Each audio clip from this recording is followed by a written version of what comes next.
Top quality और consistent performance के लिए सिर्फ सिल्वर पंप नाम याद रखना।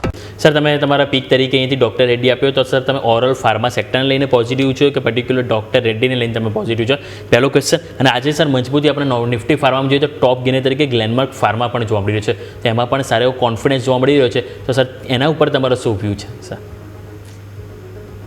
ગ્લેનમાર્ક ફાર્મા ઓવરઓલ સારું જ દેખાઈ રહ્યું હતું મને. મેં કાલે બી એમાં પોઝિશન્સ જોયેલી હતી અને આજે બી એને જે કેન્ડલ છે બહુ સ્ટ્રોંગ બનાવી રહી છે અને મને અહીંયાથી ગ્લેનમાર્કમાં 2100 અને 2150 સુધીના લેવલ્સ આમાં જોવા મળી રહ્યા છે.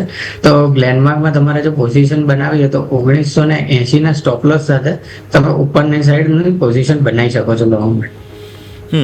ઓકે, સો ગ્લેનમાર્ક છે, લોંગ ટર્મના હિસાબે તમે અહીંયાથી ધ્યાન પર રાખી શકો છો. ઇવન લોંગ પોઝિશન્સ માટે પણ આગળ વધવાની સલાહ બનતી જોવા મળી રહી છે.